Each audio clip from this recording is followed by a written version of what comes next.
Okay, I think it's time to start. So I would like all to welcome you on behalf of the Young Engineering Geologist Group and the IAEG to this sixth series of monthly e-YEG webinars with invited presentations from Dr. Louis Vong from Hong Kong and Dr. Jennifer Day from Canada. My name is Statis Karadanelis and I am the chair of the Young Engineering Geologist Group. Today's topic is on numerical analysis in rock mechanics. So I would like first to welcome Dr. Louis Vong, and let's have a short introduction. Dr. Louis Vong is an associate professor and program director of the Master of Science in the field of applied geoscience in Hong Kong. He received his PhD degree and postdoctoral training in geotechnical and environmental engineering from MIT in the US. In 2009, he was appointed as assistant professor and then assistant chair in the School of Civil and Environmental Engineering at Nanyang Technological University in Singapore. He's trained as an engineering geologist specializing in geomechanics. He's ranked by Clarivate Analytics in the top 1% worldwide by citations in the engineering geological field. He won the Richard Walters Prize from IAG in 2014, and he's working as an official executive committee member of IAG and the editor-in-chief of Bulletin of Engineering Geology and the Environment. Dr. Vong, the space is yours. Please unmute your microphone, and thank you very much once again. Okay, thank you for the organizer. I'm going to share my screen and play it in the PowerPoint. Okay, so can you see my share screen? Yeah, thank you. Okay, good. Yeah, under today's invitation, I'm happy to work along with Dr. Day, one on focusing on the laboratory scale of rock mechanics numerical study, while Dr. Day is going to focus more on the field scale. And the specific title for my talk is Building and Testing Virtual Rocks, Opportunities and Challenges. So virtual seems to be very mysterious. And in the coming 40 minutes, I'm going to walk you through what's going to happen. Here's the outline for my presentation. First, we have to understand why we want to do numerical study. And is it related to experimental work? And then as one of the examples of my research, I pick the particle flow code, PFC, as an example to illustrate the basis of numerical study in laboratory scale. And within that PFC, I'm going to have 3 bullet points to illustrate some fine details. So it doesn't matter if it is the first time for you to touch upon this topic, but the opportunities and challenges of numerical study will be presented towards the end. Some take-home messages will be contained there. We are all engineering geologists, and we all study how the Earth deformed in the past and take advantage of this to model the ground and to predict natural geohazard.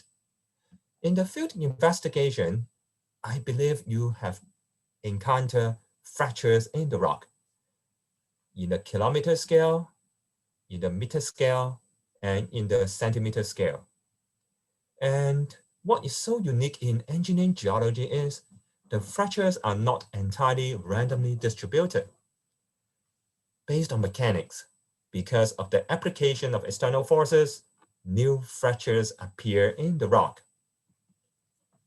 And in order to better understand how the nature operates, people starting in the 50s, in the 60s, in last century, began to build very stiff, heavy-duty loading test equipment.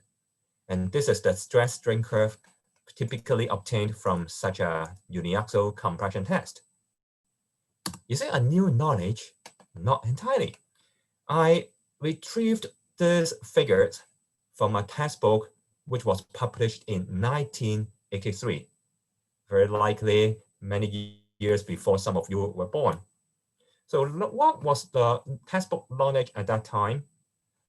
The stress strain curve can be divided into a number of stages, from number 1 all the way to number 5, which is failure. And we should come up with a model or micromechanics model to explain what happens. Stage 1 corresponding to the shrinkage of microcracks, and then sliding of microcracks, followed by rupturing, represented by the extension of fractures. And later on, rupture occur, which is associated with the unstable propagation of cracks. But is it really being observed in the lab? So in the past 30 years, we have better equipment, we have a higher sampling rate of the stress force displacement data.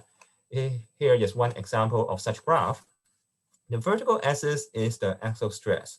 The horizontal axis is axial strain on the right and lateral strain on the left. So the crack closure stress corresponds to compressing or squeezing existing microcracks to make the aperture reduced. And the second stage, which can be characterized by the elastic deformation, you can obtain a linear slope over there. This is called elastic region. So the grains basically they form in an elastic manner. And crack initiation stress is very unique in rock mechanics. So beyond this point, new cracks develop in the rock, or some cracks or some fractures are reactivated. And at the subsequent stage, we have the stable crack growth as well as unstable cracking. So with nowadays good equipment, we can divide the curves into very good stages. But as a researcher, are we happy with that? The history of the rock mechanics can be dated back to 1960s, but it doesn't mean that the study of materials only started in that decade. So for pure material, for example, wood, steel, concrete, researchers also look at how the materials deform under different mode of loading. So you have to pay attention to this. Mode 1 loading, mode 2 loading, and mode 3 loading. In particular, mode 2 loading, it doesn't imply the new crack will propagate along the pre-existing fracture. It's simply referring to mode 2 is the direction of force application along the pre-existing crack. So mode 1, mode 2, mode 3. And mode 3 fracture is more relevant and practical in the real world. It is the tearing mode associated with a shear stress acting parallel to the plane of crack and parallel to the crack front. So crack front is an interesting term. You can be better educated when you see the whole thing in 3 dimensions. If it is in 2 dimensions, you only see one single point and you call it crack front. So are we happy with this? If, then we will lose our job. The challenges in studying real rocks, let me elaborate them in bullet points. First, the microstructures. Unlike steel, unlike wood, we have a lot of existing microcracks in the rock. They can be either open or closed. The second point is dimensions. Some cracks can be long, some cracks can be short. They are not artificially created. They are controlled by nature. Geometrical relationship. So some cracks can be close to each other. Some cracks may be far away. So the mutual influence between them is also of significance. It is not a single entity. We never have only one single crack in the rock, but maybe plenty. And the cracking processes is dynamic. I am very doubtful if you are so lucky to see the crack propagation in your day-to-day work. Usually they are the product due to the cracking processes. And macroscopic observation versus microscopic observation associated with the mechanism. What are the relationship between them? So in order to study it in a systematic approach, how about this? I created some artificial flaws in the rock in a controlled manner.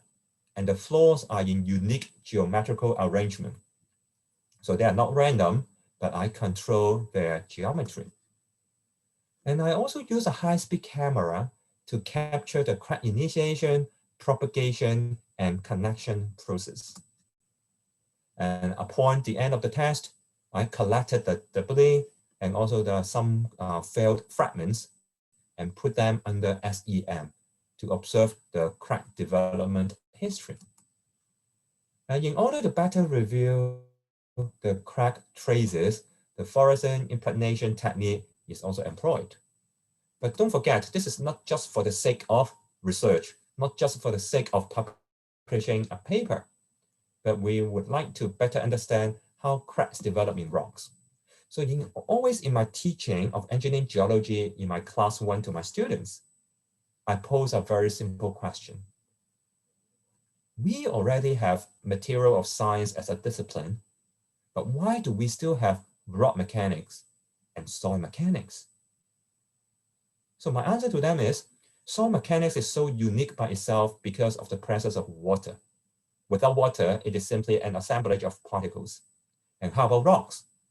If rock is without cracks, then we better turn our discipline to the structural engineering. So to understand how cracks develop is of valuable importance. So the study is carried out like this. The work was carried out when I was a PhD student under Professor Herbert Einstein at MIT. But before me, Professor Einstein already had multiple generations of students looking into this problem. But what is so unique in my work? In my work, I compared two different specimens or material. One is gypsum. The gypsum specimen is obtained by mixing gypsum powder with water. It's very similar when you break out your arm, you go to the hospital, the doctor will make a cast of gypsum around your broken part. The other is marble, Carrara marble.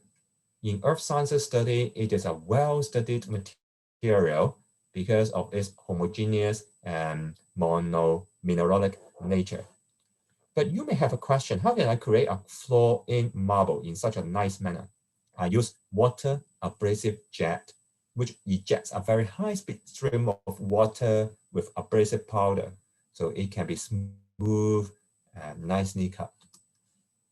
And the geometry of the existing flaws can be defined by 3 parameters, either 2 angles, 1 distance, or 2 distances, 1 angle.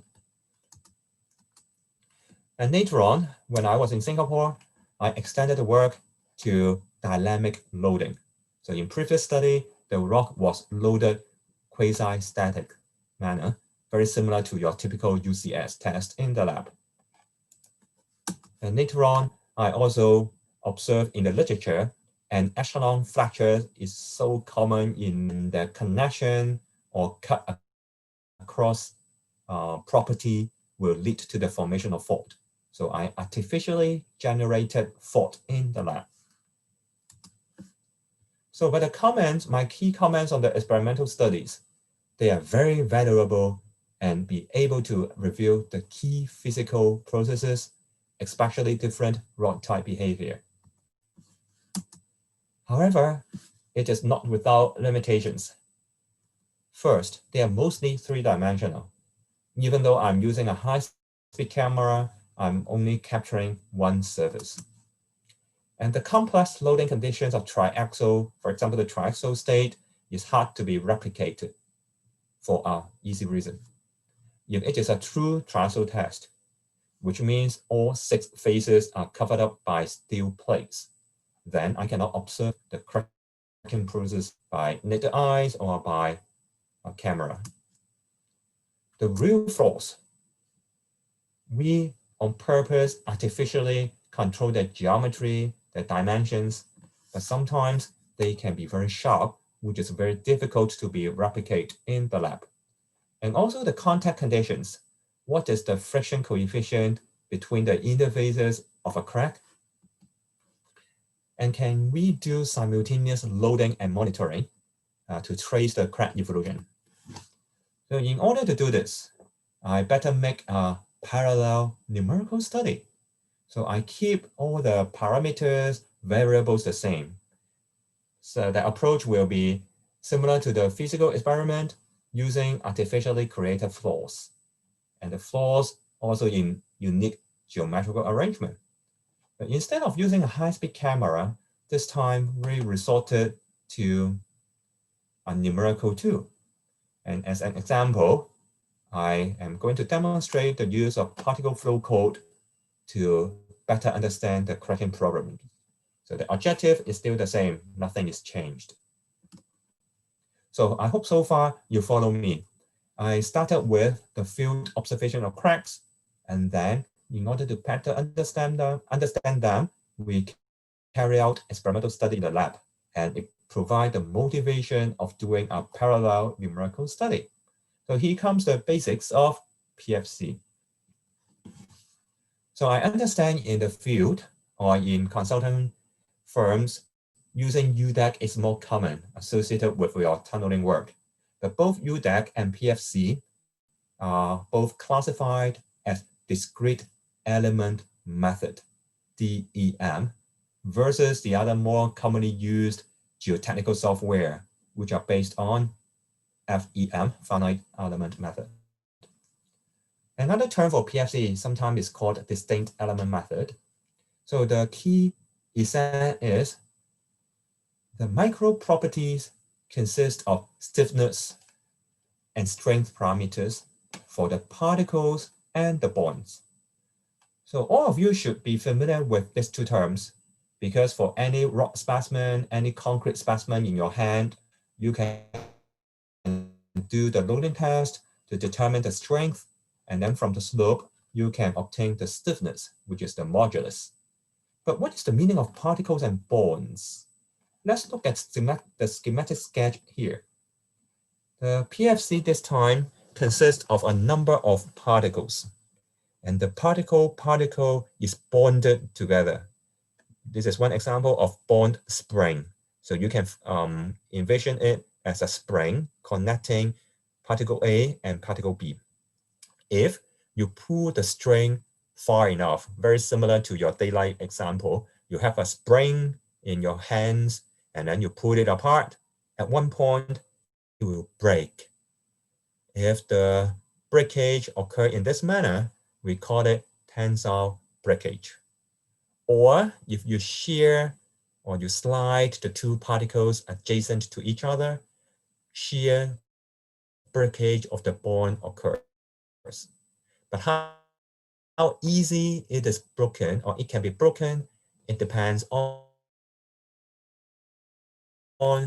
the strength. It depends on the stiffness of.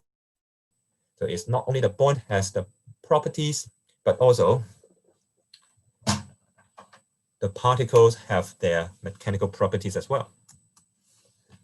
So this PFC is a commercial software, and I copy and pasted the introduction of PFC software from the website in this slide. And I highlighted the keywords for you. PFC models synthetic materials. So no matter how best you are doing, you are not duplicating the material, which can represent the physical real material. PFC models PFC models simulate the independent movement and interaction of many rigid particles.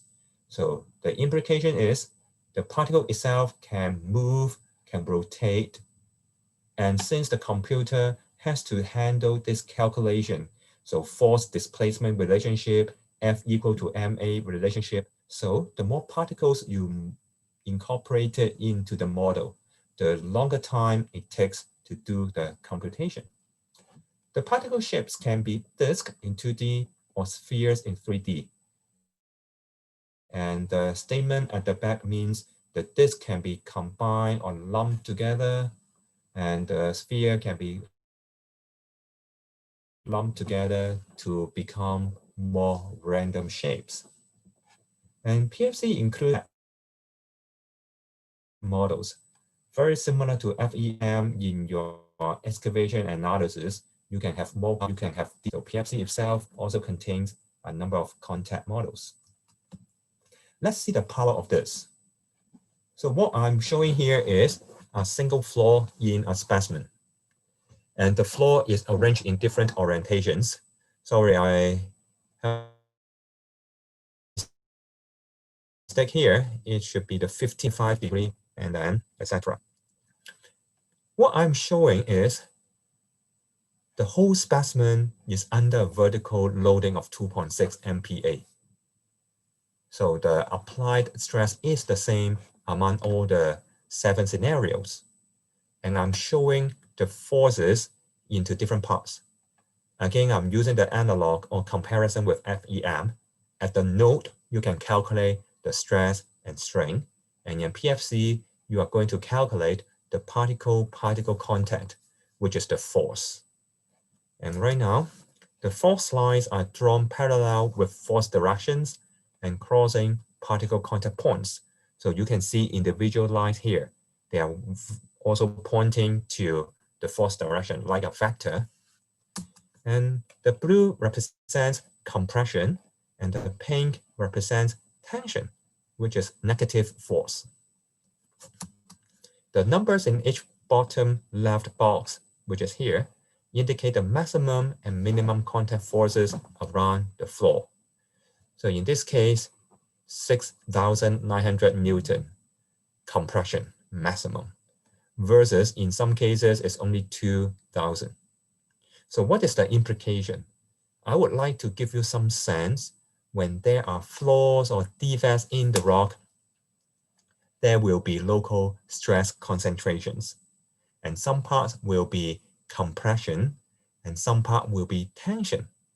So I believe you should have learned in your rock engineering class or underground engineering class, why is the tunnel roof is relatively weak, or because it is under tension and the rock tensile strength is much lower than the rock compressive strength. So far I have covered the basics of PFC. I introduced to you PFC consists of a number of particles and they are bonded together. And mechanical properties have to be defined. And I also show you using this, which is different from FEM, you can try your best to extract the force and the formation information from the model. And let's do a simple example. This time we have a rectangular block and we artificially created a defect in the rock. So the way to do it is we first create a whole model, this time is 2D, all consist of particles. And later on, we exercise our instruction or command to delete a small rectangular area. So it becomes open. I have AB as one group, CD as another group of UCS test and Brazilian disc test. And let's read the legend. They correspond to the failure modes of uniaxial compressive test and Brazilian test. The ratio of the tensile strength to the shear strength of the parallel bond is 0.74. And that is 1.35 in another group. So this is a tricky part. We artificially define the tensile strength to shear strength ratio of the bond between the particles.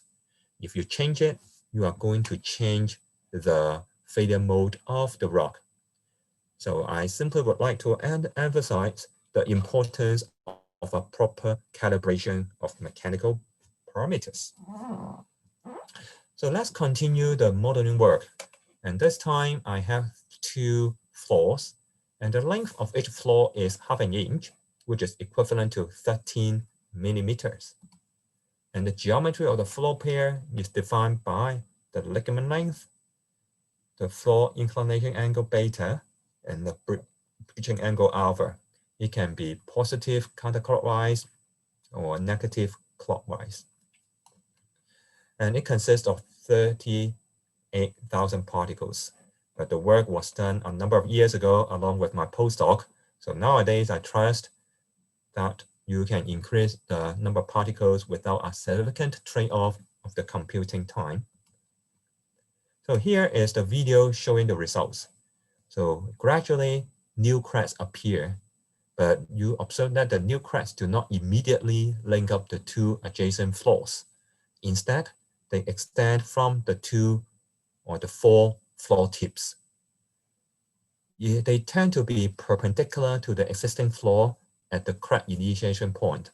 But later on, as the applied stress continues, the curvilinear crack begins to orient itself towards the vertical axis. It is a very fascinating phenomenon, which is also true in experiment. And later on, the central part, we call it the rock bridge, is being linked up. And don't forget, we also have other new cracks also from the tips, but they have an obviously different propagation direction. Because of the time limit, I cannot show you the parallel experimental study, but it is very fascinating to see the very similar phenomena between the two. Let's look at another case.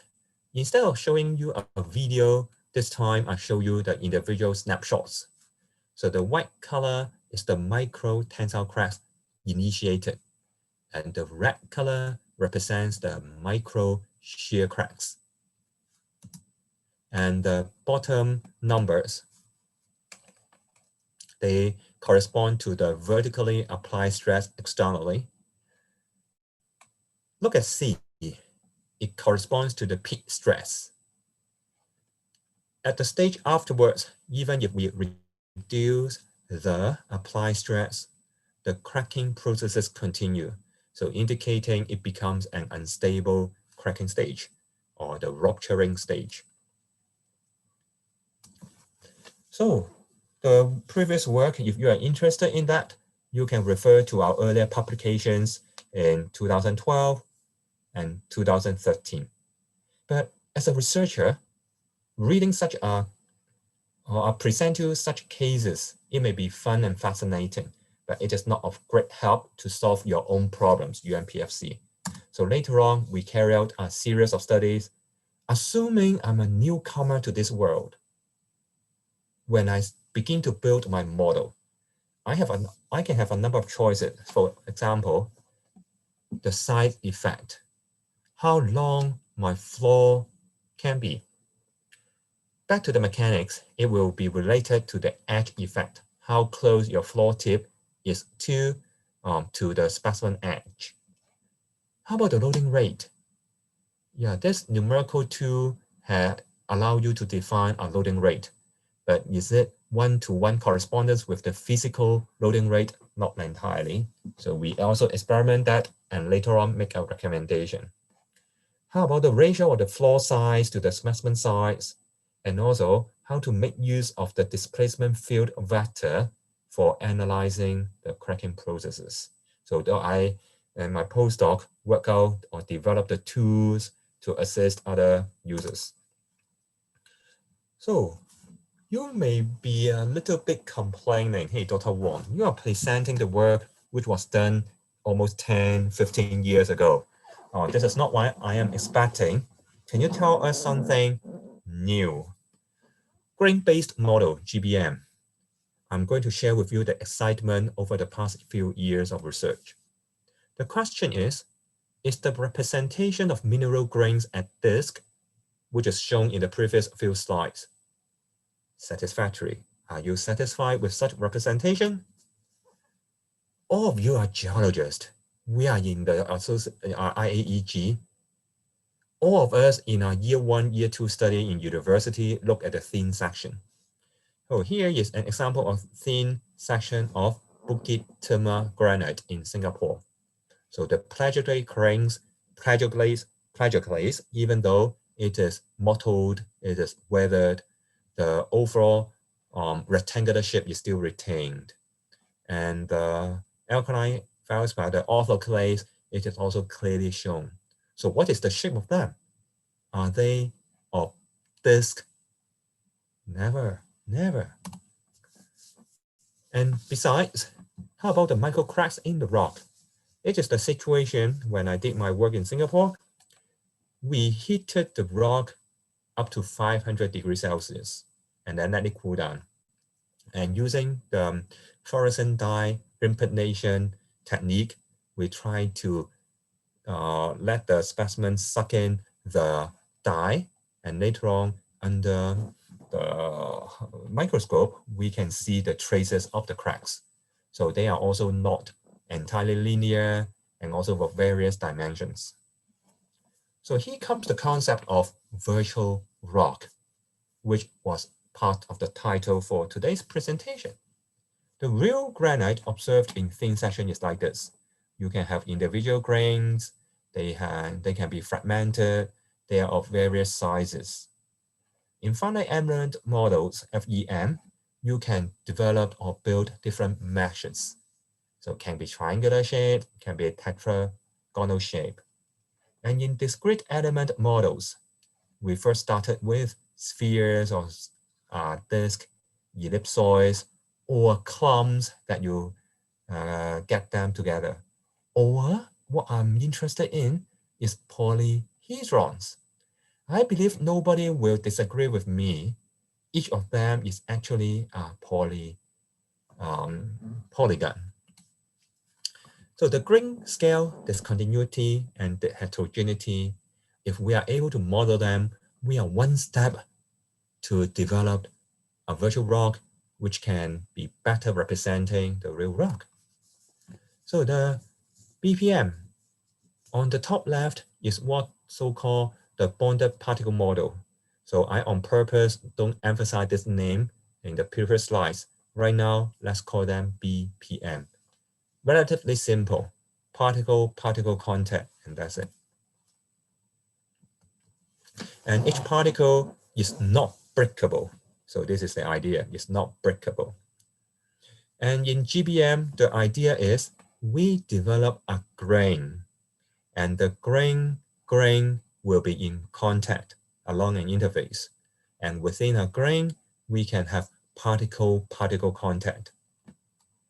And we started with modeling Carrara marble because of the simplicity with respect to mineralogy.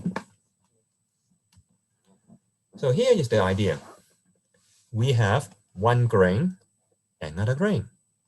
And the grain contact is called intergranular contact. And particle-particle contact, we call them intragranular bond contact. So within or along the intragranular cracking, which is between the particles, it is like this. So the particle is being pulled apart or sheared apart. For the intergranular cracking, you see the brown color and also the blue color. It is along the grain boundary, and they can be sheared and they can fail. And we have recently experimented with thermal formulation into the rock as well. So I'm not going to show you the results, but can share with you the philosophy rationale behind. Grain 1, grain 2, with a temperature change, we will expect some microcracks develop in the rock in the form of intra-grain cracking and also grain boundary crack. So in PFC operation, what does it mean?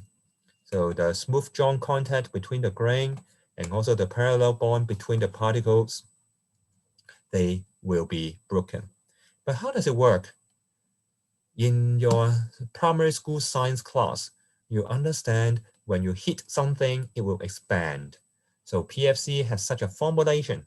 When you increase the temperature of the model, the radius of the particle will increase. With the increase of radius, is pushing against each other. So force is generated, or thermal stress is generated to break along the intragrain boundary, or the grain boundary, microcrack will form. So how can we treat or handle polymineralic rock, for example, granite? So the rock specimen, we can use digital imaging technique followed by image processing technique to examine the thin section.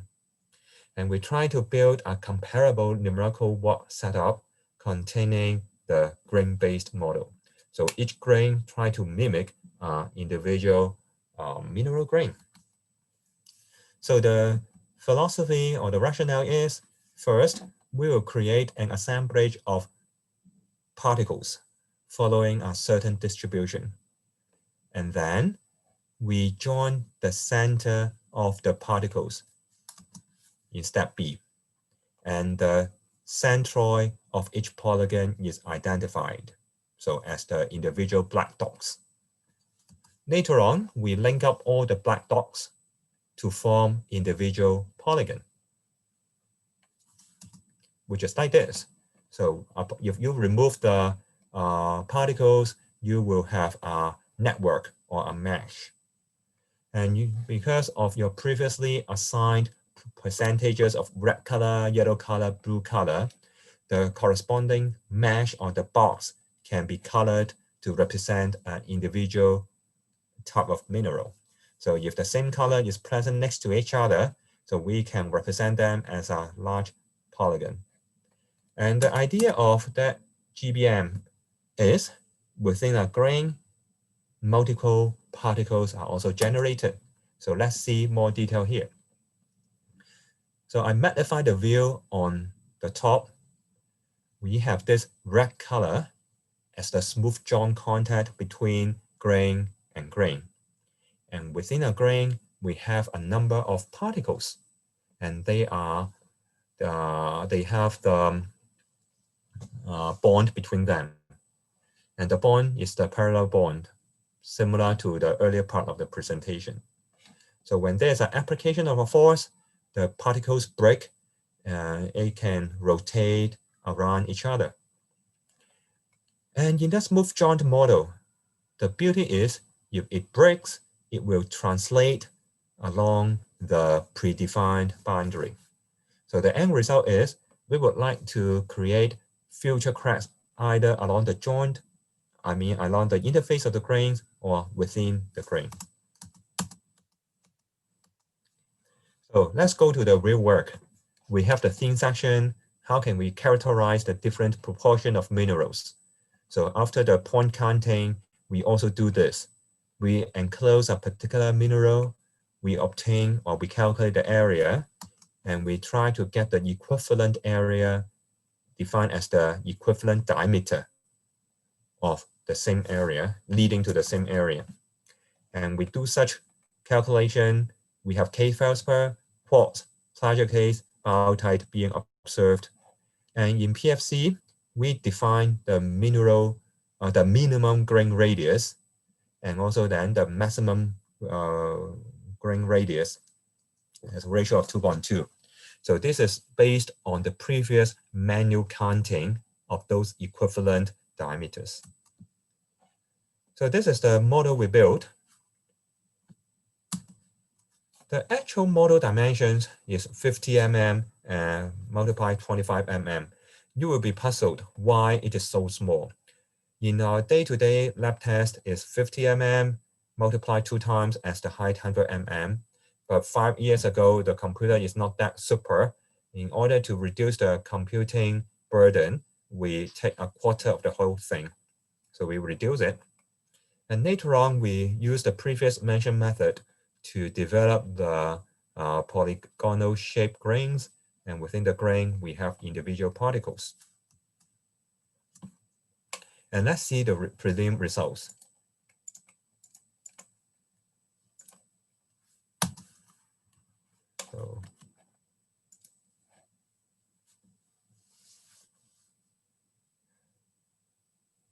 So the purple color are microcracks. They preferentially develop along the grain boundaries. But as the applied stress becomes higher and higher, you begin to see some cracks develop within the grains. And also the crack is no longer of purple color, but of black color representing shear crack. So almost close to the end, you already passed the peak, and you also see some lateral expansion of the specimen. So overall, there's a crack network developed in the rock. So what is actually happening, and is it comparable to experimental study? Let's see. On the left, This is the axial stress axis and axial strain axis at the bottom. The stress strain curve is the simulated one. Okay. And this curve, the blue one, is the laboratory test. If you have some experience with the laboratory experiment, there's always a sitting load associated with the closure of different machine components and also pre-existing cracks in the rock. But let's see the similarity. We have the grain boundary tensile cracks. The number of such can be monitored by the program continuously. And the number of cracks is shown in the vertical axis on the right. So as loading increases, we have more cracks develop. The purple color is the grain boundary tensile cracks. But we also have other types of crack. Grain boundary shear cracks also develop in the early stage with respect to here, intra-grain tensile cracks. They do happen, but they appear at a much later stage. Okay, close your eyes and think about, is it reasonable? Is it reasonable to expect the grain detachment in the form of tensile cracks? Is the tensile strength of rock or the tensile strength of the bond usually weaker than that of the shear strength? If all makes sense to you, then you can have a better interpretation of this graph. So the numerical study, in another case, we can have vertical crack develop at the end. It is very similar to what commonly observed in UCS test in real rock. And you may also argue, is it just happening by chance? In all PFC studies, as you can read from publications, we need to do a very rigorous calibration. And one calibration we carry out is not only uniaxial compression test, but also triaxial. So let me read the graph for you. The vertical axis is the failure stress corresponding to sigma 1. The horizontal axis is the applied sigma 3. So we try to do the and plot them in the square. The circle, they are the laboratory test, not the field test, laboratory scale, but with the appropriate, the S and A exponent, the variable, we assume they are intact at the beginning of the test. And the black line is the best fit among those lab data. So we have achieved quite a comparable set of curves. The linear failure envelope can be captured, comparable with the HB model, and the match of the sigma C and sigma T, which is the compressive strength and tensile strength of the rock. And the discrepancy between the two curves is less than 6%. So in case you are a serious user of PFC, here is the reference table for you. We have the micro properties of the minerals, including the particles and parallel bonds. And we have another set of micro properties of the mineral boundaries, which are associated with the smooth joint context. And the 4 minerals are listed out. So here are the details of the Hook-Brown failure comparison. So the actual numbers corresponding to the points are provided. So it is nothing new in this slide. And the evolution of different types of microcracks with sigma 3 is interesting. You have read in the textbook, under confinement, the rock deformation behavior will become from brittle to more ductile. This is what the textbook tells you, but what is actually happening in the rock? Let's see. We keep track of the number of cracks at the point of failure. And the triangle corresponds to grain boundary, the tensile crack. So this is uniaxial compression. This is 25 MPa, and then higher MPa, etc. So we see the number of grain boundary tensile crack decreases. However, the grain boundary shear crack increases. and we identify there's a transition point. So this is, you do not have to remember exactly when it happens, but the numerical study provides us with a clue to explain what you observe in the lab. So this is the numerical result at the top. They correspond to, at the bottom, you can read, sigma 3 is 20 MPa all the way to 130 MPa. The middle row, B, to help you visualize what I see in the numerical results. So I highlight those which are more continuous as the crack fragments. And the bottom row corresponds to the lab results. I am not saying they are very similar, but at least the trend of variation, for example, the inclination angle or the conjugate behavior of the cracking of the cracks become more prominent. And let's pick one example of 80 MPa. This is the snapshot of the sigma 1. You increase the applied stress until at one point you have cluster of microcracks develop. And while in your experiment, you have fragments generated. The fragments are spalling away from the rock surface, or because the microcracks link up together to form a long enough crack to fragment the rock into parts. Very similar to earlier cases, I have my 80 MPa confining pressure scenario shown to you. This is the divertoric stress as the vertical axis. This is the axial strain. More grain boundary shear cracks develop this time. So this is one learning lesson out of this graph. The transition from tension to shear is obvious, and the intra-grain tensile cracks also increases as compared with the UCS case. And we have more pronounced shear bands develop. So if you don't trust me, go back to your bookshelf, take out a rock mechanics textbook, look for the term confining stress, look for the term trisal stress, and look at the photograph of the deformed rock. He provides you with the explanations.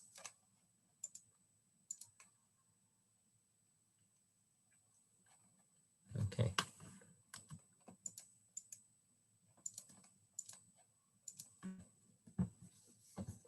How about under tension? If I pull the two sides of the rock, top and bottom, apart, what will happen?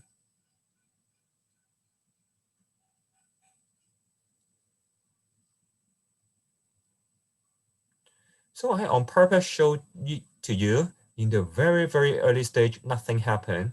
But at a certain point, microcracks rapidly develop.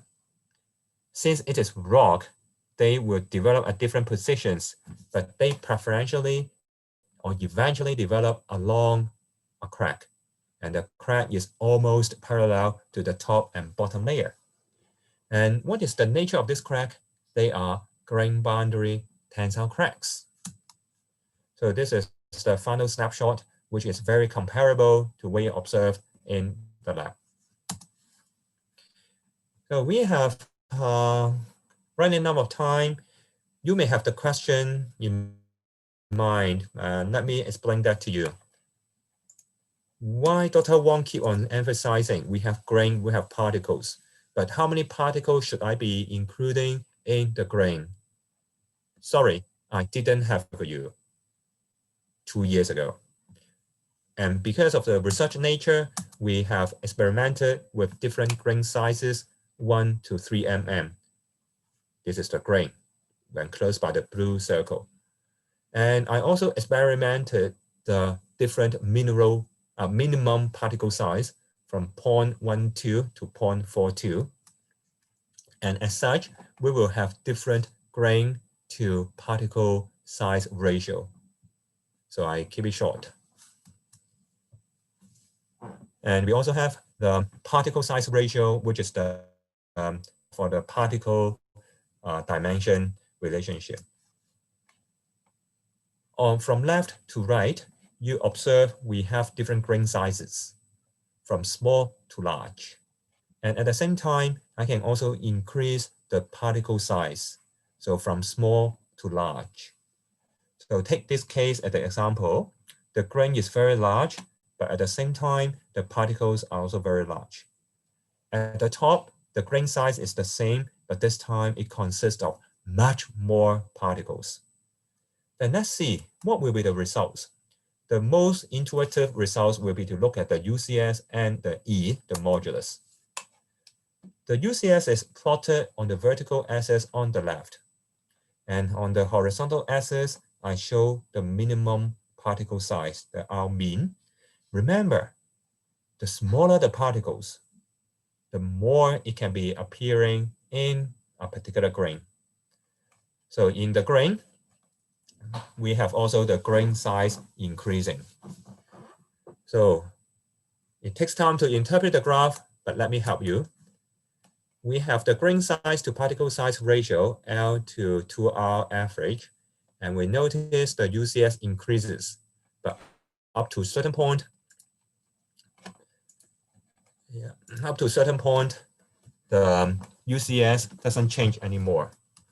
So the recommendation is a threshold of grain size to particle size ratio of 4 will be a good starting point for your own work.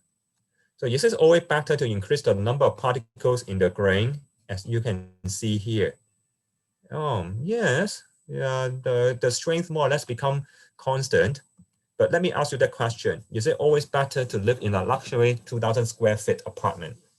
Yes, I do, but you have to afford it. What you have to afford for is the computing power. Okay. So in case time is running out, I'm going to skip my part GBM on the irregular part. And I will be happy to share the PowerPoint file to the organizer and to post it on the website. So to conclude, opportunities and challenges. Opportunities. 2D to 3D. This is still an active research topic nowadays. And also the time-dependent behavior. If a bomb breaks, is it an instant stress reduction, or it takes some time for the stress to relax? And the key challenges involved in the physical meaning of the microparameters in three-dimensional sense, and also the interplay of multiple microparameters, and how to simultaneously match various macro mechanical properties. A possible solution, synthetic parametric study, you have to plan more rigorously to carry out a large scheme. And the calibration have to be done in a very smart way. So today, I share with you the strengths and applications of one of the numerical approaches, which is called PFC. You are going to use the same rationale in your day-to-day work for other models like e-YEG. The grain-based model appears promising for future investigation of only the macroscopic behavior, but it provides explanations of the microscopic clues.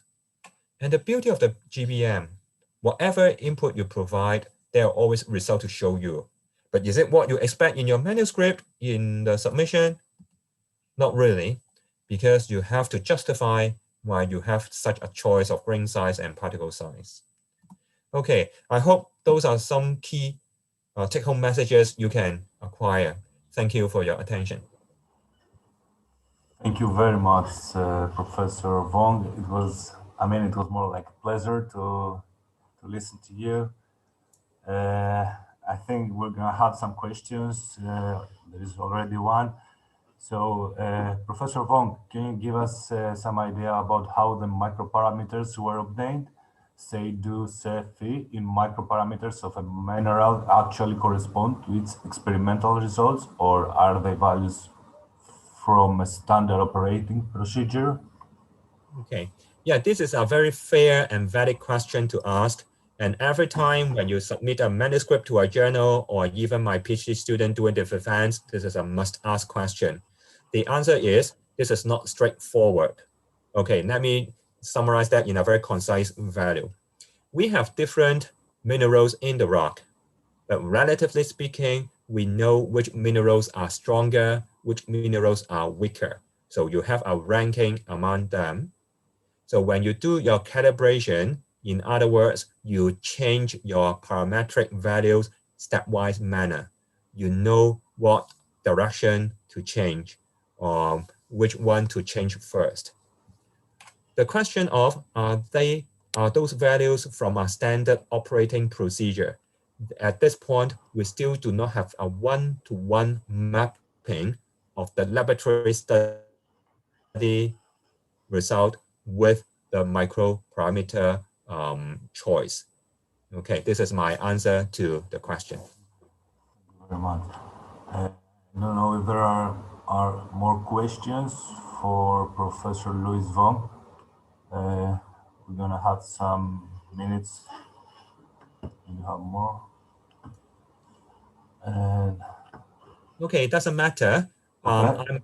I'm very willing to share the PowerPoint to you. You can upload that to the website. And Definitely. at the same Okay. time, yeah, my email address is here, lnywong@hku.hk. I'll be happy to answer any questions arising from this. Thank you very much. Thank you very much, Professor Vong. So we can move on. We have one question. So Okay. can the PFC type of analysis be simulated by the Voronoi option on e-YEG? Okay, this is a very good and intelligent question. The answer is yes. There have been independent studies by other research groups. They also use the Voronoi option in e-YEG, and very similar approach is adopted. Okay. Okay, the next question, how have you taken the temperature variation parameter during the formation? The key is the coefficient of expansion of individual particles. Because in granite, this is the key. Why do we have thermal crack? Because of the different coefficient of expansion leading to different extent of expansion between particles. Then they can create or generate the thermal stress. Thank you, Professor Vong. So I think it's time to welcome our next presenter. Let me introduce her. She's Professor Jennifer Day. Is a geological engineer and is registered as a professional engineer and professional geoscientist in New Brunswick. Before joining the Department of Geological Science and Geological Engineering at Queen's, Jen spent 3 years as an assistant professor in the Department of Earth Sciences. Jennifer specialized in rock engineering, geomechanics, and characterization of heterogeneous rocks and rock masses. Her research interests are based in rock mechanics, including the geological engineering characterization of rocks and rock masses, and different mechanical behavior of complex ground conditions, rock engineering for underground excavation, and open pit mine slope stability. Jen, we would like to welcome you officially here. Thank you very much for our invitation, for approval of our invitation. Space is yours. Thanks very much, Stratus. Can you just please confirm that my microphone is working properly? Yeah. Okay, great. And you can see my screen all right? Definitely, yeah. Perfect. Thanks very much for the invitation to present at this webinar series. It's an honor to be here, and certainly to share the session with Dr. Wong is quite a lot of fun for this week. So today I'll be talking about the implications of heterogeneous rock mass characterization for geomechanics numerical modeling. And I'm at Queen's University. I'm in the Department of Geological Sciences and Geological Engineering in Kingston, Ontario, Canada.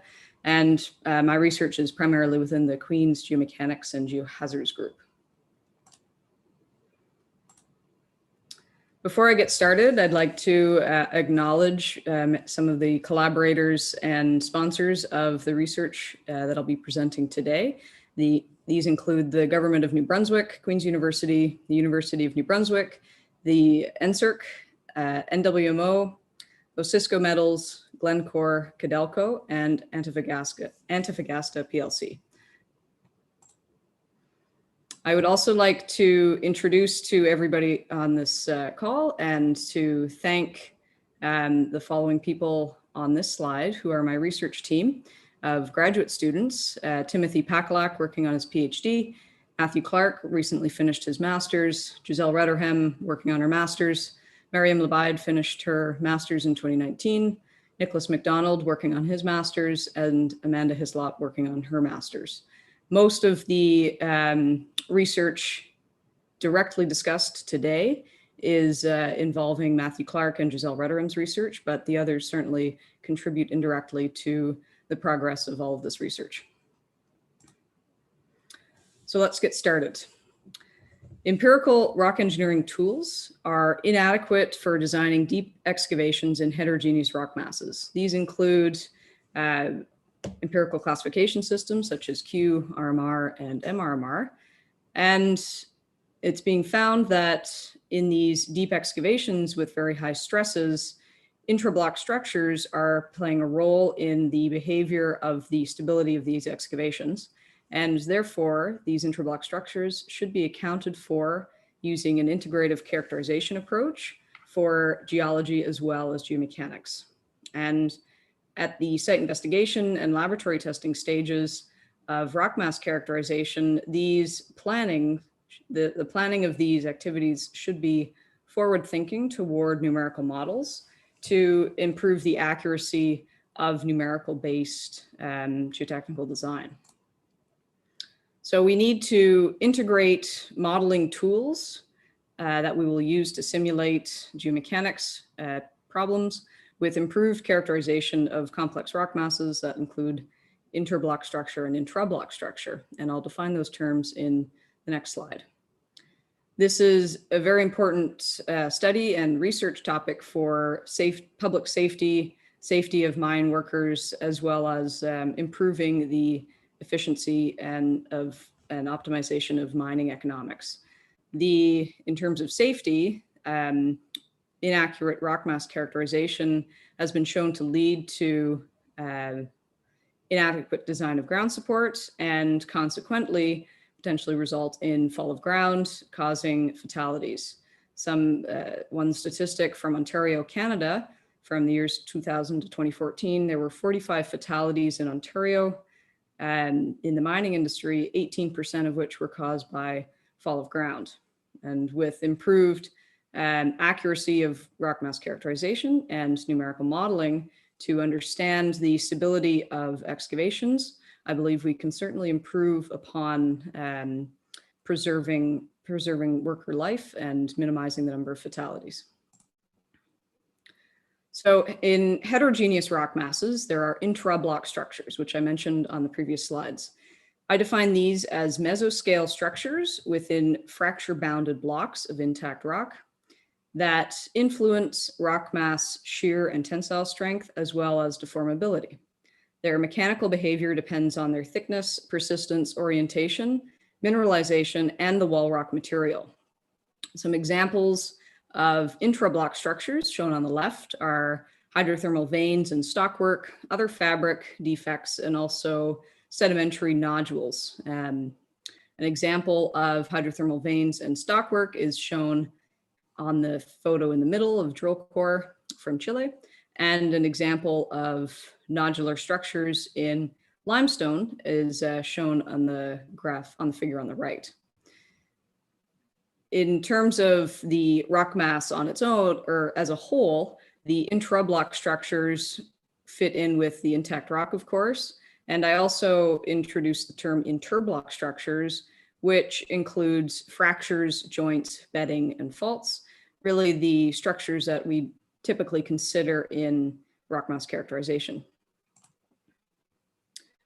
Here are a few examples of hydrothermal veins arranged by their hardness, and to start to look at the geological aspects of these features.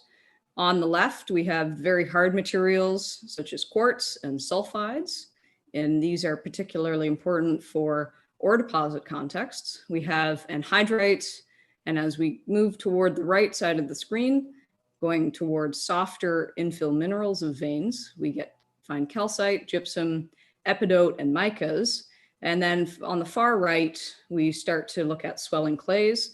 And this is getting into more of an overlap with conventional empirical characterization because there is typically consideration for clay infill in fractures. So for the remainder of this talk, I'll follow this workflow for numerical geotechnical design. This workflow has three major sections: Part A, site investigation; Part B, laboratory testing; and Part C, numerical modeling.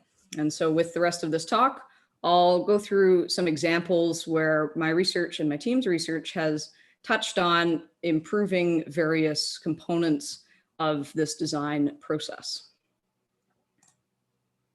So starting with site investigation, this typically includes a desktop study and literature review, outcrop mapping in the field, excavation face mapping underground or on ground surface for open pits, for example, drill core logging, and sample collection for laboratory testing.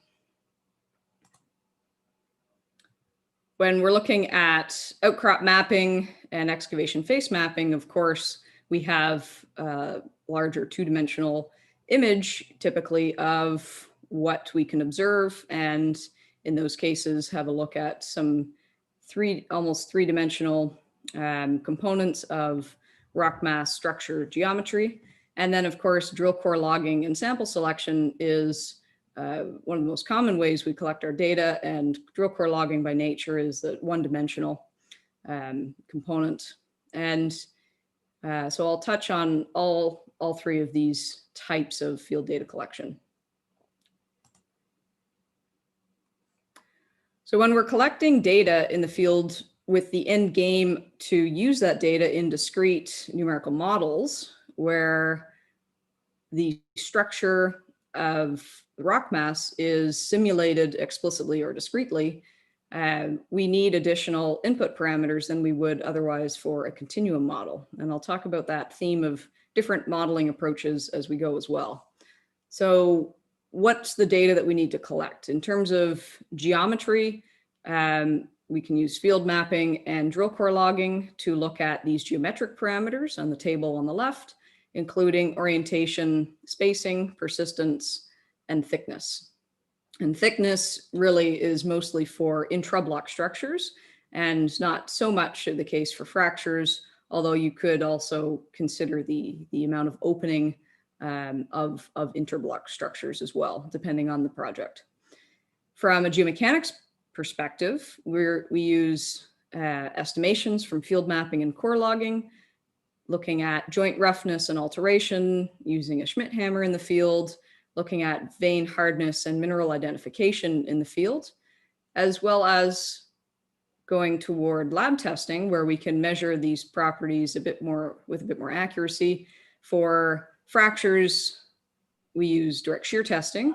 For veins and other intra-block structures, we have a few options, including UCS, triaxial, Brazilian, and also direct shear in some cases. So the geomechanical parameters we measure and what we need for discrete numerical models, broadly speaking, are normal stiffness, shear strength, tensile strength, and dilation to simulate post-peak behavior. For core logging, I did some work a few years ago now to develop methods and experiment with methods to include intra-block structures in data collection procedures. So in this table, it's showing the 4 different methods of core logging that I worked on. Method 1 is the conventional data collection for drill run data, RQD, and Q, prime, and RMR. And then in methods 2, 3, and 4, I added additional details to be able to capture roughness, alteration properties, and Barton-Bandis failure criterion properties for joints and fractures, and also starting to look at the inclusion of intra-block structure by block size and type. And then in methods 3 and 4, there's additional detail collected for intra-block structure, including strength class based on the mineralogy, and finally looking at thickness, alteration halo, and most hardness of the materials, and for both unoriented core and oriented core.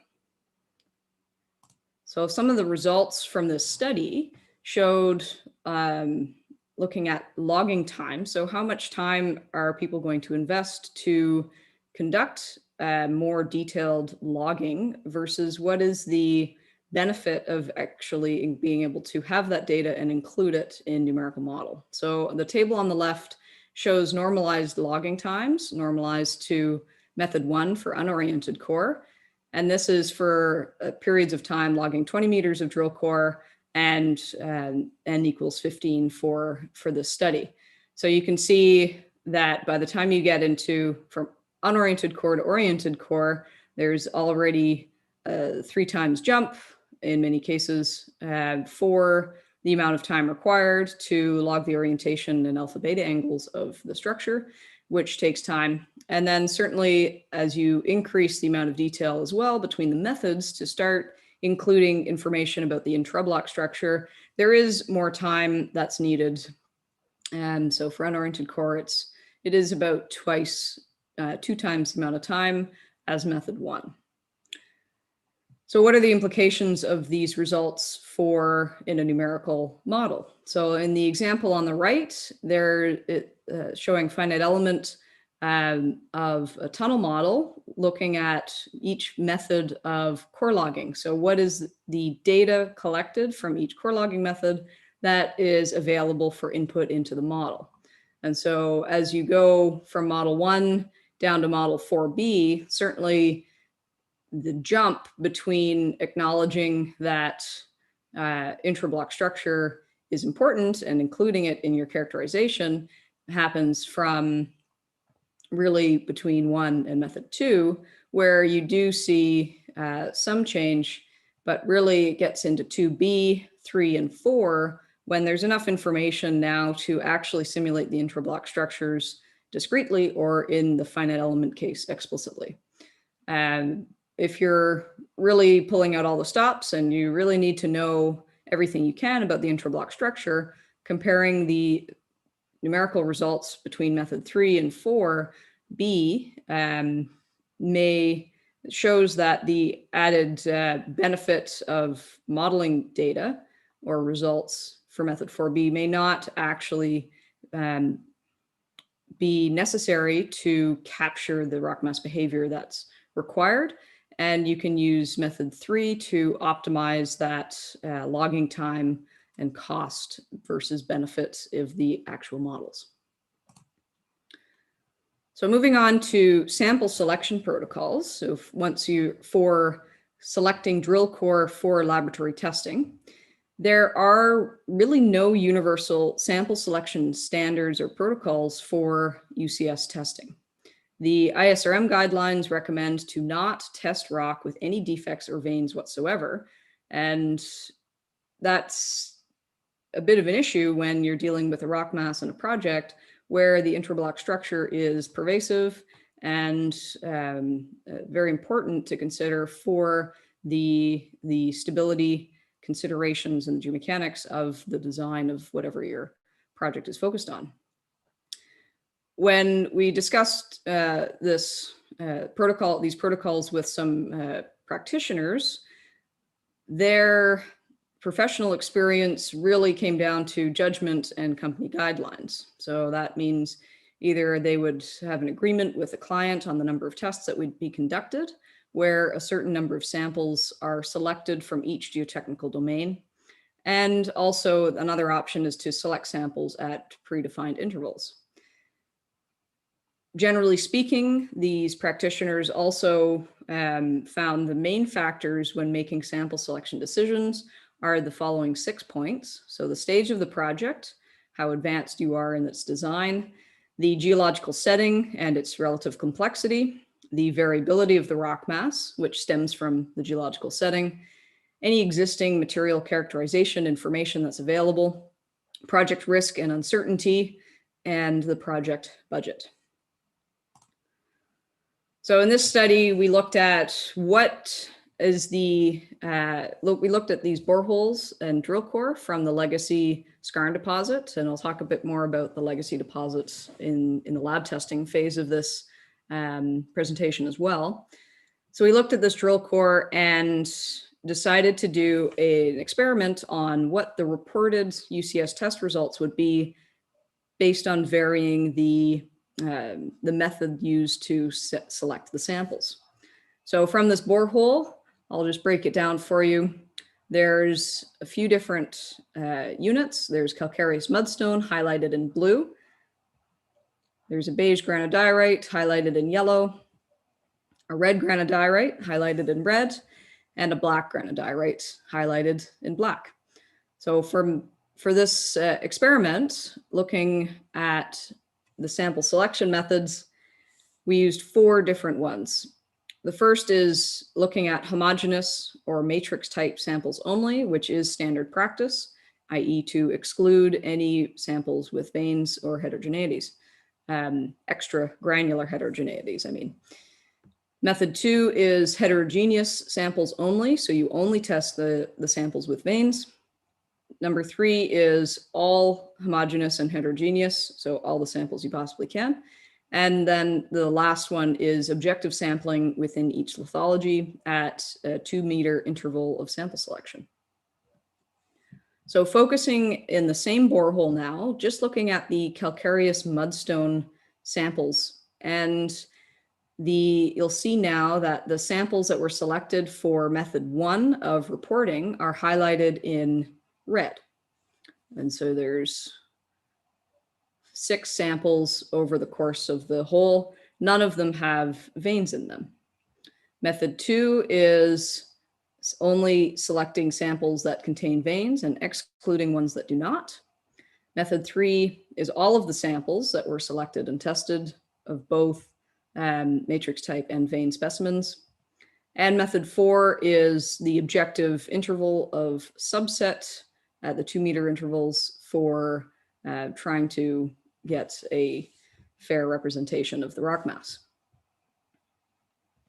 So let's look at the reported results.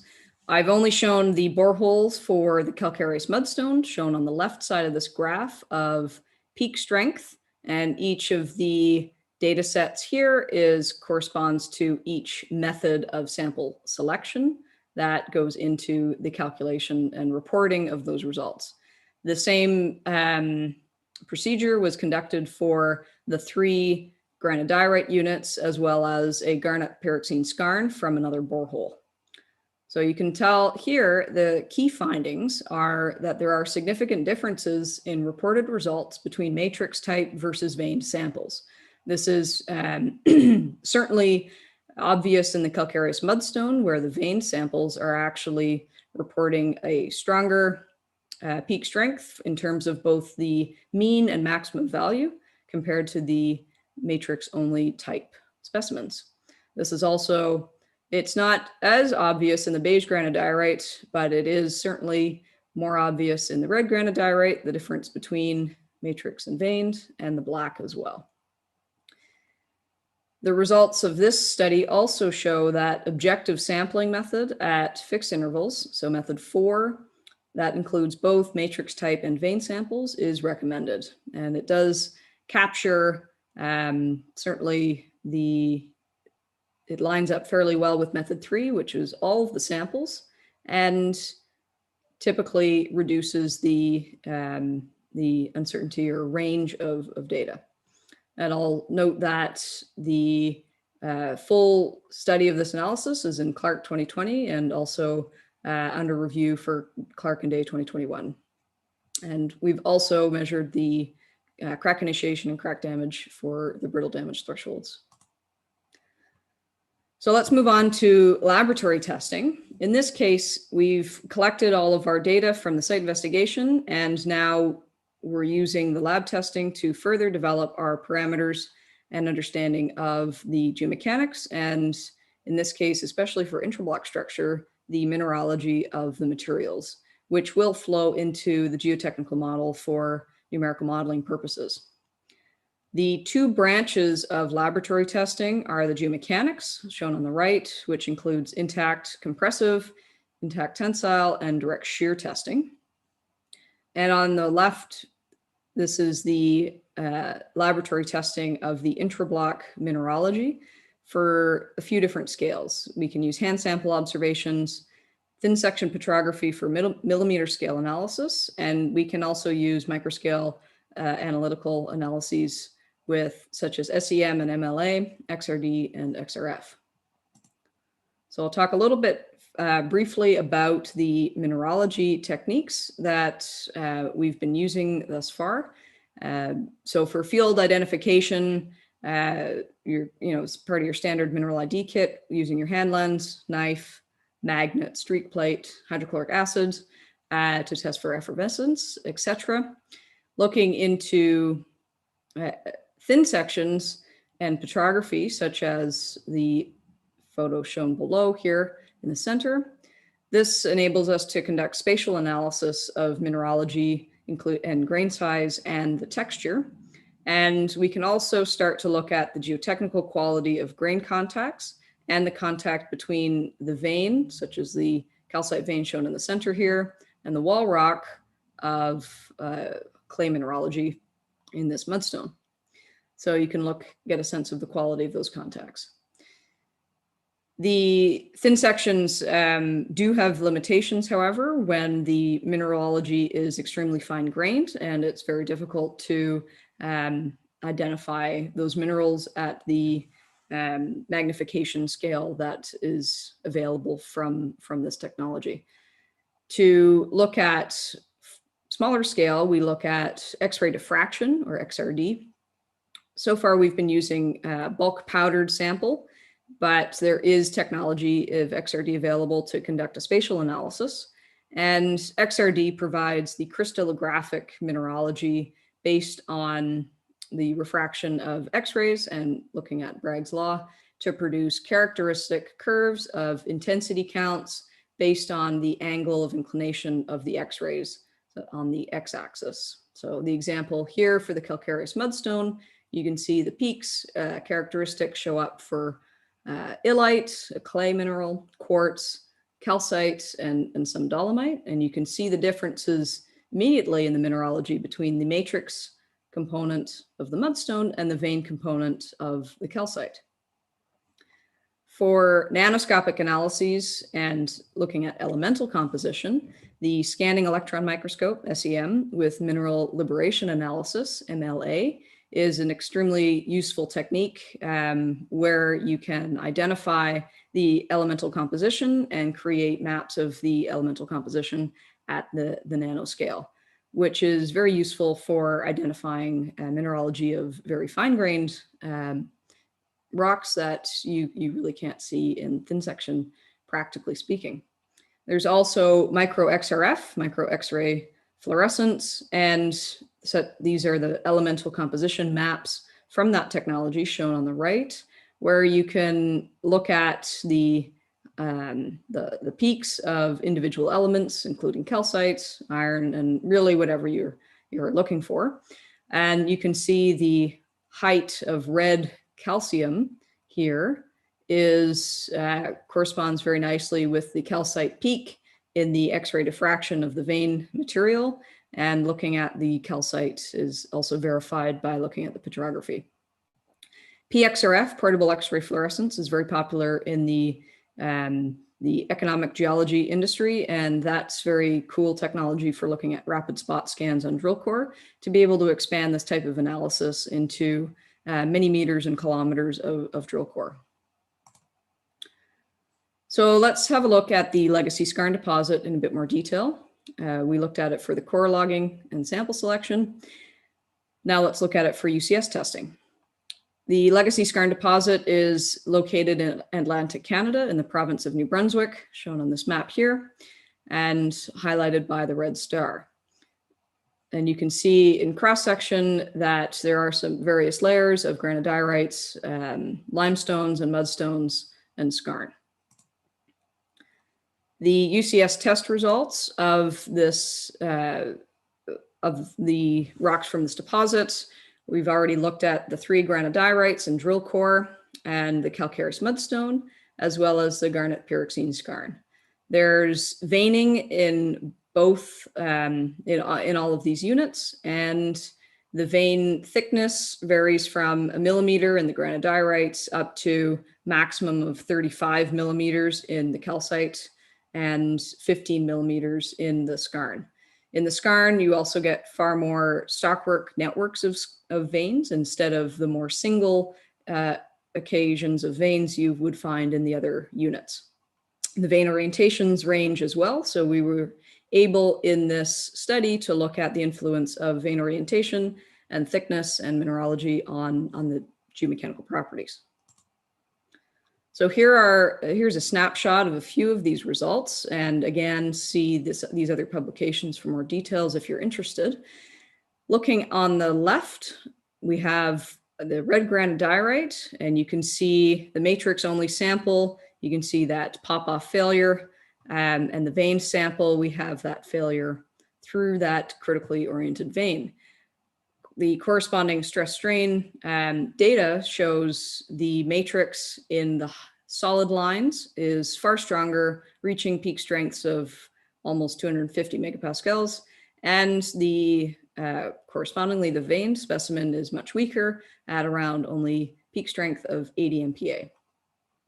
It's a very different story, however, for the calcareous mudstone shown in the middle, where the matrix type specimen fails around 45 MPa, but the vein specimen actually increases the strength of the specimen, going up to 75 MPa for peak strength, or about 70 MPa for peak strength. And then in the skarn sample shown on the right, we have a similar story. In this case, we have a network of veins. The matrix sample is weaker in terms of peak strength compared to the veined specimen. This data and these results really turn the conventional idea that veins are typically regarded as defects that weaken rocks. It really turns that idea on its head, and which is extremely exciting for this research, and hopefully eye-opening to some of the audience here and practitioners of the importance of not making the assumption that they are always weakening structures. The UCS test results are summarized here on this slide in the graph of peak strength for each of the lithologies, and again, separated by a matrix type specimen or a veined specimen. The key findings of this study demonstrate that calcite veins weaken or strengthen the rock depending on the wall rock lithology, because we had calcite veins in both the granodiorite specimens as well as the calcareous mudstone. The quartz veins weaken or strengthen the rock in the skarn lithology, depending on their orientation and vein density. Large vein density tends to impede failure through weak, critically oriented foliated rocks, which was really highlighted in the results of the calcareous mudstone. Now, moving on from UCS testing, now let's have a look at direct shear testing. Some of this direct shear testing conducted so far was with the Nuclear Waste Management Organization in Canada, and this is on a different type of intrablock structure. Now we're looking at sedimentary nodular intrablock structure in the Coburg limestone. So the application of this research is for numerical design of deep geologic repositories for the long-term storage of nuclear waste. And so you can see there's some drill core of this Coburg limestone. There's variation in the color from light gray to dark gray, and zoomed in here to a hand sample of that core, you can see the lighter gray nodules that are more calcite rich, and then the darker gray zone, which has some, in this case, some fossil fragments concentrated and more clay rich materials. And the clay rich seams or wisps in between the nodules is what is defined as intrablock structure in this type of rock. So for this study, we had 2 source locations for direct shear test samples, looking at this map of basically the Great Lakes in North America near Toronto, we have the Bowmanville Quarry just east of Toronto on the shore of Lake Ontario, where which was the source location from near surface from some of these rocks. And we have samples from the Bruce DGR site on the shores of Lake Huron. And then I'll note here in this map from a geological perspective that even though the samples in both of these locations come from the same Coburg limestone unit, the source locations are on opposite sides of the Algonquin Arch, where the Bowmanville Quarry is on the fringe of the Appalachian Basin and the Bruce DGR site is on the fringe of the Michigan Basin. So in the direct shear testing program that was conducted, we looked at fractures and intrablock structures to be tested, sample diameters of 2 inches and 3 inches, and normal stress conditions of 0.2 through to 8 megapascals. The measurements were taken include normal and shear stiffness, more Coulomb shear strength parameters, and post-peak dilation. Before I get into the results of the direct shear testing, I'll draw your attention to the mineralogy comparison of these rocks. So we have the Bowmanville Quarry specimen shown on the left, and we have 2 examples of specimens from the Bruce DGR shown in the middle and the right. And the mineralogy was determined by a combination of X-ray diffraction as well as SEM and MLA analyses. So the SEM and MLA analyses shown on the right here indicate that the Bruce DGR Coburg has almost 70% calcite and less than 20% clay matrix, in addition to some other minor constituent minerals. Whereas the Bowmanville Quarry Coburg only has about 34% calcite and over 50% clay matrix, and again, some other minor constituent minerals. Certainly the difference in the clay matrix mineralogy is significant, and we'll see the implications of that in just a moment. The clay matrix mineralogy was defined through X-ray diffraction analyses to complement this result, which was found to be illite and interlayered with some montmorillonite. So for looking at the normal and shear stiffness results of this testing, we have the Bowmanville cases shown in green with the trend line of normal stiffness on the left, and the Bowmanville cases of shear stiffness in blue with the trend line shown on the right.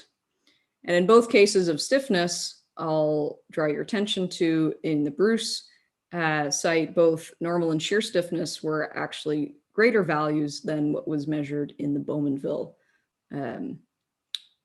limestone. So what are the implications of this? In terms of numerical modeling, here's a simple model of an excavation underground that shows 4 cases of looking at differences in normal and shear stiffness values. So we have minimum stiffness values, we have bedding and intrablock structure. The bedding is modeled as the fully persistent horizontal layers. The intrablock structure is the impersistent teal blue horizontal layers as well.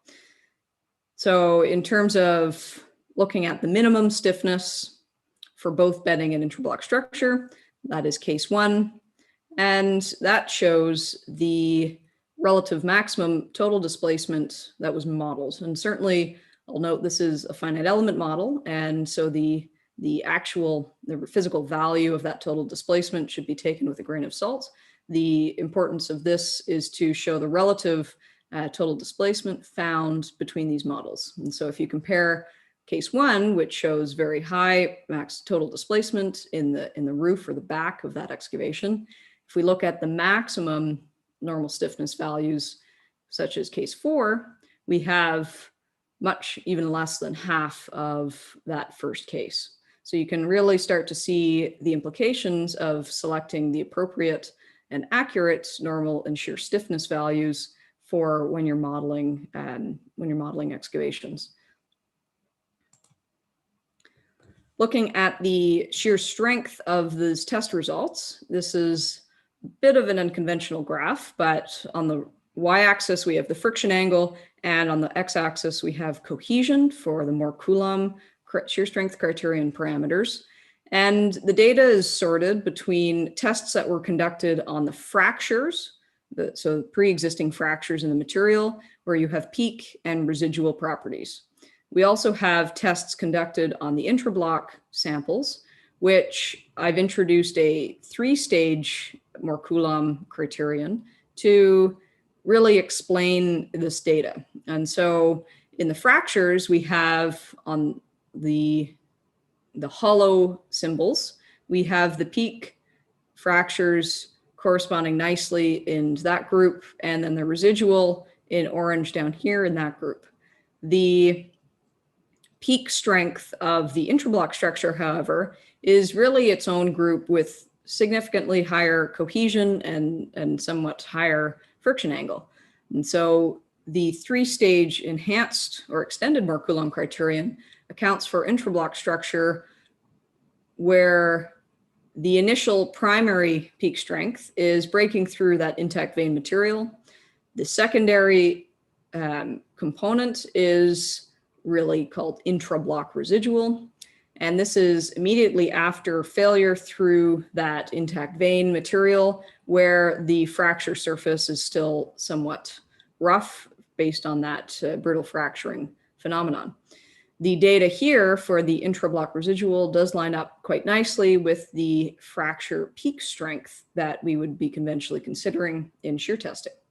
And lastly, the tertiary strength, so the fracture residual, which is residual fracture surface after displacement where the asperities have been ground down through the test. This lines up with that 3rd stage of the intrablock strength, which is I call the ultimate intrablock strength. We can see this similar idea of the 3-stage intrablock strength located in these more Coulomb envelopes, where you see the, in more conventional framing of normal stress and shear stress space, we have the peak intrablock strength significantly higher than the peak fracture strength shown in the dashed line, which overlays very nicely with the residual intrablock. And then the residual fracture strength overlays very well with the ultimate intrablock strength. The second thing I'll note on this slide is the comparison between the Bowmanville and the Bruce again. So most of this data in the background with the trend lines is from the Bowmanville quarry. And then the large yellow dots and the large red dots are from the Bruce site. So the Bruce residual fracture does line up fairly well with the Bowmanville. And then the peak fracture strength from the Bruce is stronger than the peak fracture strength of the Bowmanville, which is again that dashed black line. And so in this case here, the interpretation from the geology as to explaining why there is a difference in stiffness and strength of these materials in terms of shear strength is due to the difference in depositional environment from opposite sides of the Algonquin Arch from the 2 locations. So I'll move on to numerical modeling, which is the last major section of this talk. And here now we have our input properties from the previous investigations. And now we're deciding to use either continuous numerical methods for models or discontinuous methods. For continuous methods, there are far fewer parameters for inputs that we need to simulate the material. And this is often done by using the generalized Hooke-Brown criterion and geological strength index. There are other examples of this, of course, but I will focus on these 2 input parameter frameworks in this talk. And that flows into the equivalent continuum numerical models, so finite element FEM or finite difference FDM. For discontinuous methods, the story gets a little more complex, as we saw in Dr. Wong's talk.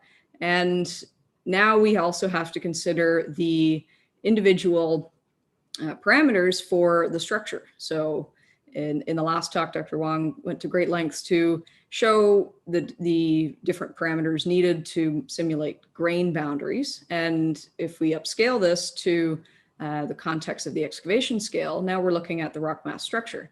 So we have the geotechnical behavior, stiffness and strength of each element, structural element. We have the geometry of the structure. Remember the orientation and persistence in thickness in terms of the intrablock structure. And so the geotechnical behavior comes from the field or lab-based testing that I mentioned. And the geometry comes from core logging data, which can input into discrete fracture networks. And then both of these combined geometry and geomechanical properties are then used for modeling discontinuous models, either finite element with joints, which I like to call explicit structure, versus, or the other alternate is discrete structure, such as discrete element methods or even synthetic rock mass, SRM. So I've talked about this in a bit of detail already. So really what were the two options of looking at GSI and the equivalent continuum modeling? For intra-block structures and complex rock masses, I've introduced a composite GSI, which I'll talk about in the next few slides. And that really ranges from finite difference to somewhat in the discrete element for defining those material properties. And then the properties of discrete structures really takes over in FEM through all the way to PFC. And of course, in geomechanics, we have computational limitations, and these require thoughtful optimization of scale of your model versus the detail of rock mass structure that you need in order to accurately understand what the model results are describing. And so you can use a combination of equivalent continuum and some aspects of critical discrete structures if necessary. So how will rock mass structures be included in a discrete element model? You can, in terms of the intra-block structures in particular, we can look at the continuum basis where we can have lab data as a resource or field data as a resource. And from lab data, we can do intact tests on single veins or vein networks to collect those strength results. Or the field data, looking at using that composite geological strength index to consider the veins and intrablock structures from that field structural scale.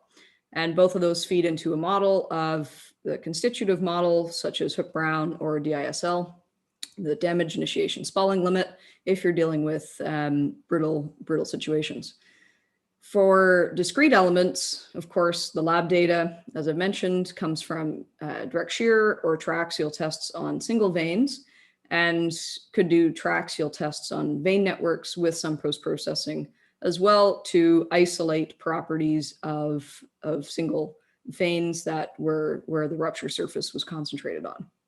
And so in the model, that leads to having discrete element boundary inputs, including stiffness, normal and shear stiffness, strength, and dilation.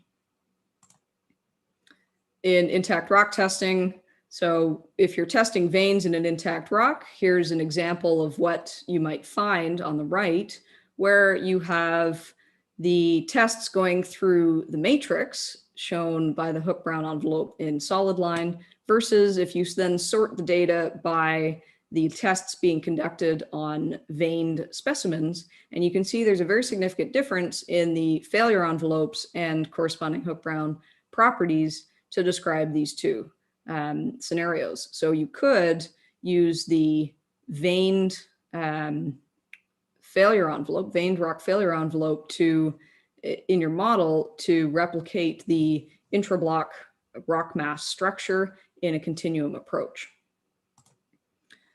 From a structural perspective, I've developed the Composite Geological Strength Index, or CGSI, which is an update from the Geological Strength Index by Hook and Marinos, and with updates by others, to incorporate veins into continuum numerical models via the Hook-Brown shear strength criterion. So in this new chart shown on the right, there's an additional column I've added for intra-block structures that consider the option where these can actually strengthen your rock mass. There's equations for CGSI associated with this chart, shown in the chart conveniently and also expanded here on the slide, that combine multiple suites of rock mass structures. So any combination of fractures and veins, considering them first individually and then combining them using a weighted harmonic average approach into a single composite GSI value. And this is primarily suited for shear-driven rock mass yield. So one case example I've used to validate the composite GSI is from adit observations at the El Teniente mine in Chile, in South America. And I'll go through that validation very briefly. So we looked at, observations of overbreak and block size at the excavation face, and used some finite element models looking at modeling the explicit structures to simulate the excavation at that face where the observations were taken. And then we looked at 3 options of GSI. We looked at joints only GSI if veins were entirely excluded from the process. We looked at the worst case GSI, where we looked at the worst case of the combined joints and veins. And then we looked at this composite GSI in the middle as the new approach. First, we looked at that in the 600 meter depth case. So the depth of overbreak in the explicit structure model was 1.42 meters versus composite GSI, which showed the best agreement with the explicit structure model. We extended this to looking at the validation at a range of depths and curve fit the data using the Karo-Yasuda rheological function. So in this case, the main takeaway here is the solid line in the middle is the explicit structure models, and the dashed line here, which is in good agreement with the explicit structure, is the composite GSI. So now let's move on to discrete element modeling, where again, we now have to consider the mechanical, geomechanical and geometric properties of the individual rock mass structures. So I'll focus on shear strength in this example. So I showed this enhanced constitutive model for intra-block structures based on lab testing, and where we have the pre-peak primary state of the intact intra-block structure, post-peak immediately after rupture, and then the ultimate tertiary state, which is after rupture and after further shear that grinds down asperities in the surface. So I used a numerical test of this enhanced constitutive model using a deep drift at El Teniente to compare the suite of models to the overbreak data that was collected in the drift. And you can see in the properties of these models in terms of normal and shear stiffness and more Coulomb properties are shown in the table for the primary, secondary, and tertiary stages of this enhanced more Coulomb model. The results on the right show that additional failure occurred in all cases between the primary and tertiary states, and the maximum overbreak in the primary models is only 1 meter, versus in the tertiary models, it extended up to 1.8 meters. The secondary stage models are not shown in this example.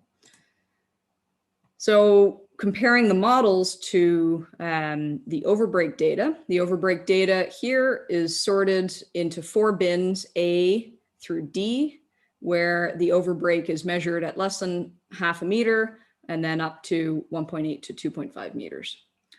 So the confirmation of this, enhanced constitutive model is in good agreement here, where the primary state models only account for bins A and B, which is 80% of the overbreak measurements, whereas the tertiary state models, the suite of models, does account for overbreak from bins A, B, and C, which is 96% of the overbreak measurements in the tunnel. So it is more representative of those overbreak measurements.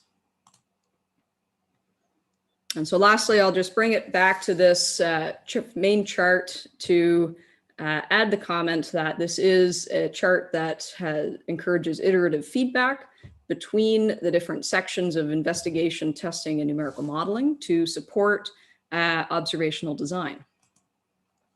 So I'll conclude here on a couple of slides. The workflow of data analysis, as summarized again on the last slide, presents a structured methodology to integrate complex geology into geotechnical engineering design.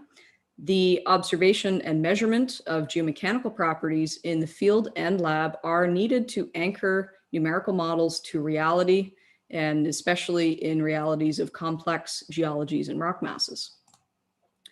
In terms of site investigation, the methods for core logging and sample selection presented in this work that account for intrablock structures improve the accuracy of numerical models and test data interpretations.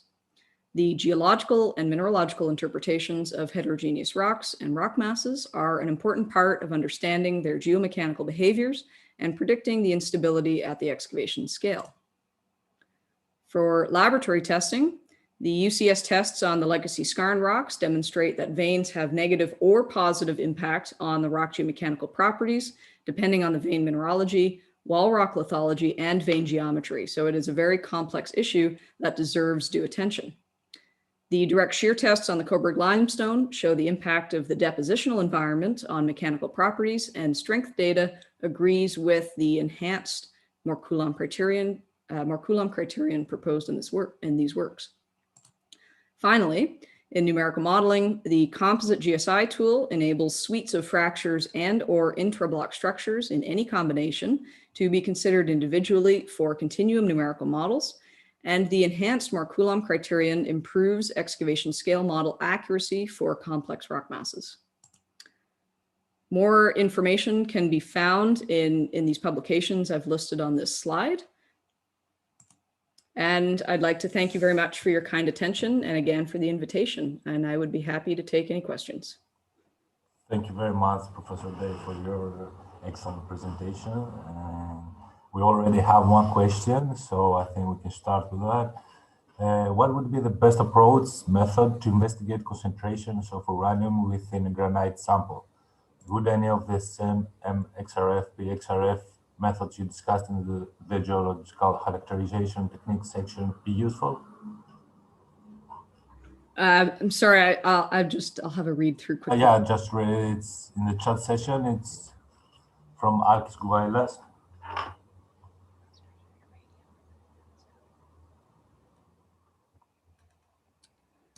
Yeah, that's a great question. In terms of uranium as its own element, I would expect that the micro-XRF or the SEM combined with the MLA approach would be able to detect those uranium elements. So please provide any questions you have for Professor Day to answer them.